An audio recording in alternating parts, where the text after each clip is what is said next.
Natin Hisense na 32 inches, nagkaganito yung display niya, parang nagba-violet siya tapos parang nagdo-double image.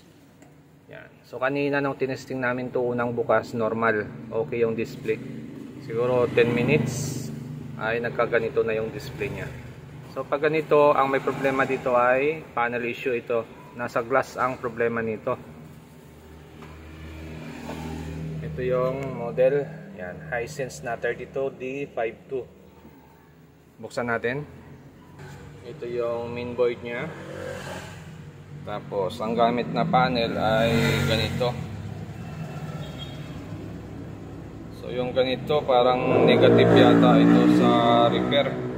Pero try pa rin natin kung makuha natin sa repair yung mga ganitong klase.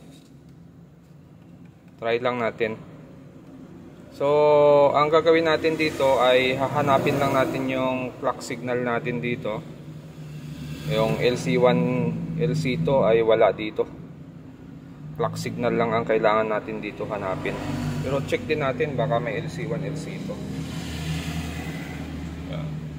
Yun no. CKB2, CKB-B2 yung mayroon dito. So walang LC1, LC2 ito. Clock signal lang tayo dito.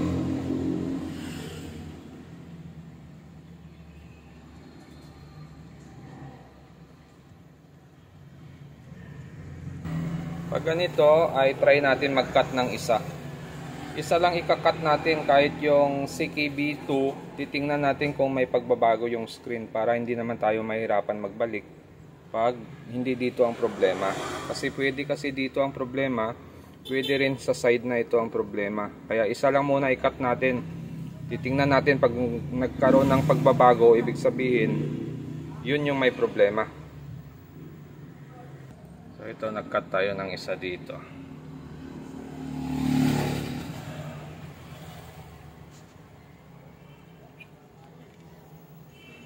Yan, kinat natin si CKB-B2 kasi isa lang yung circuit niyan. So titingnan natin kung ano yung display nito. Yan. So nag-cut tayo ay ganun pa rin siya, no? Violet pa rin, pero hindi naman lumala yung sira niya. Okay, so dahil sa walang pagbabago nung nag-cut tayo rito, so kinat na natin lahat. Yan, bali apat. Yan, apat na circuit na yan, yan yung kinat natin dyan.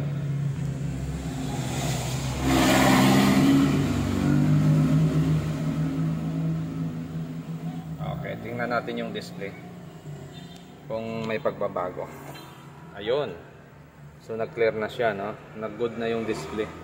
So buti na lang nakuha natin sa unang cutting. So nag-isang cut tayo dito, walang reaction, same issue. So ibig sabihin pwedeng dito ang problema. Kasi kung dito sa kabila ang problema, nag-cut tayo ng isa dito, dapat lumala yung problema niya, pero hindi. Kaya nag-isip tayo na dito ang problema niya. Kaya itong side na to hindi pa tayo nakapag-cut dito. Yan, malinis pa yan. Ito lang, sa unang cutting natin ay nakuha agad natin kung saang side ang may problema. So yung kinat lang natin dyan ay yung ating CKB1, CKB-B1 saka CKB2, CKB-B2. So bali ito yung circuit niyan. Yan, yung magkadikit-dikit. Yung isa dito sa harapan, isang circuit lang, tapos yung pangalawa, pangatlo, yan, pares yan, tapos sunod niyan, pares ulit yan, tapos yung isa dito. So nung ginawa natin yung ganitong setup, cutting method, ay nagnormal yung display. So obserbahan na lang natin to. Wag lang magkaroon ng problema yung side na ito, dahil pag nagka-problema din yung clock signal natin dito, pwedeng hindi na ito magawa. Kasi yung mga ganito, parang hindi naman yata ito nakukuha sa short killer.